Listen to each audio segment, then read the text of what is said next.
Au nom du Père et du Fils et du Saint-Esprit. Amen. La paix de Jésus soit dans votre maison, sa paix et sa joie. Alléluia. Eh bien, nous retrouvons le grand Saint Jean ce matin.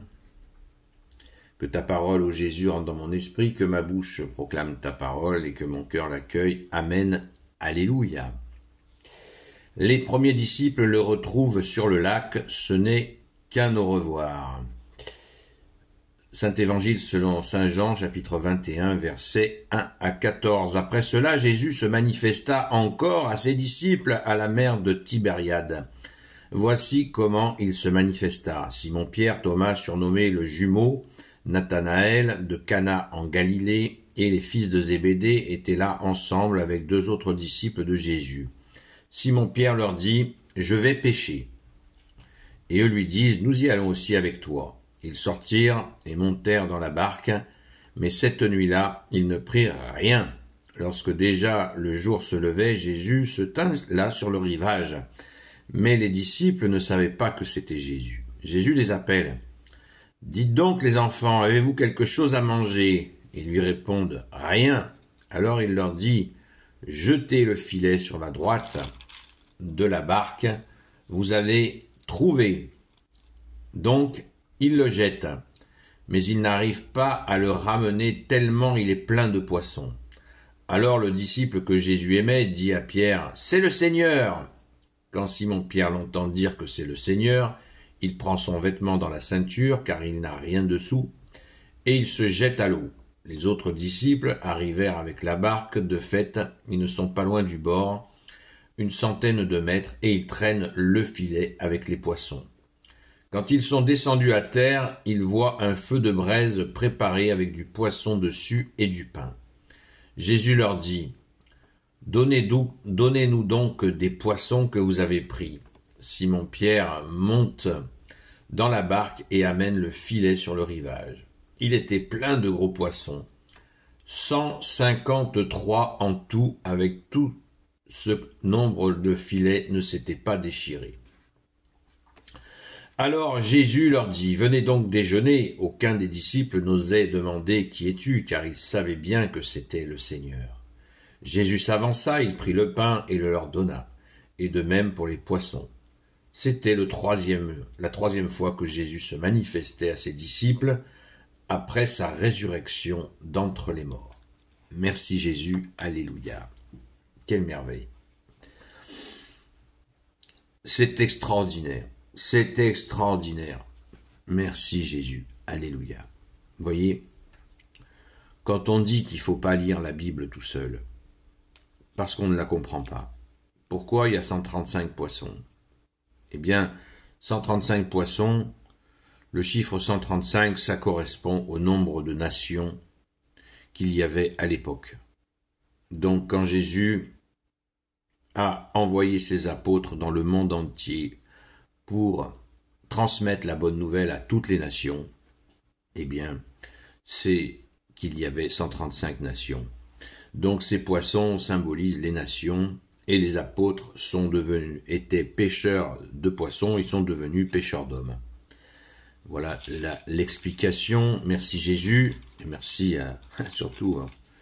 surtout à nos aînés dans la foi qui ont fait ce travail de compréhension, ça s'appelle l'exégèse, c'est un grand mot, mais qui veut dire l'explication, la compréhension de l'enseignement de Jésus. Merci Jésus, tu n'en restes pas moins notre seul enseignant, bien entendu.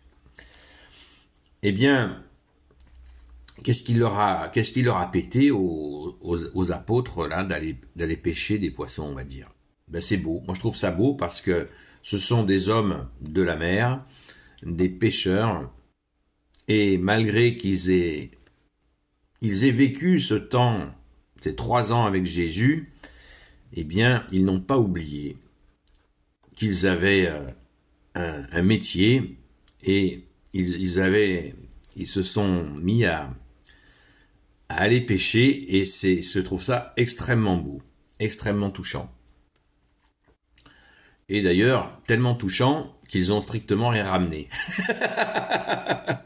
Donc pas de marche arrière. Ils reviennent pas à leur vie d'avant. puisqu'ils ont été choisis par Jésus et envoyés. Apôtre veut dire envoyé. Ils ont pris que dalle, ça marche pas.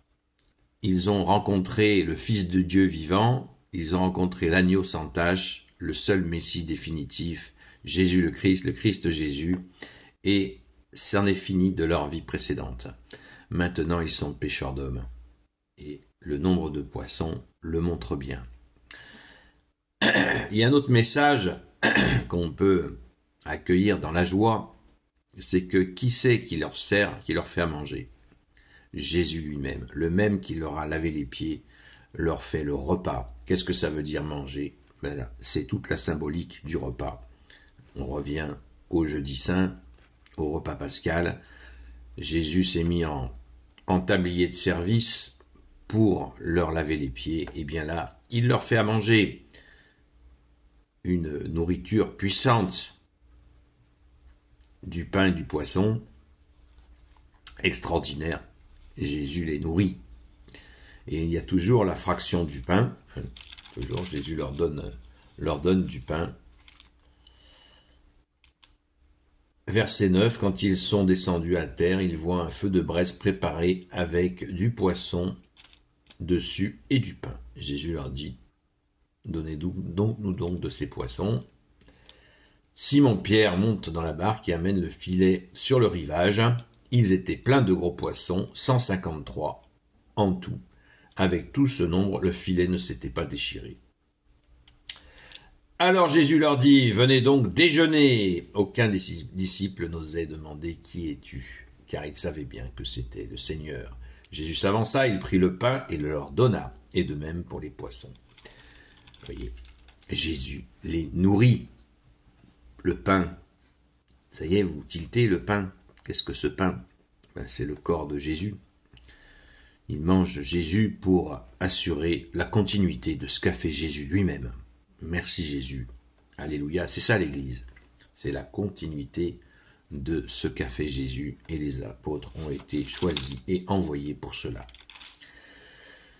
C'est grandiose. Merci Jésus. Tu es le roi de gloire, le Dieu de nos vies. C'est un grand bonheur de voir nos frères aînés, les saints apôtres, dans cette rencontre. Vous imaginez la joie.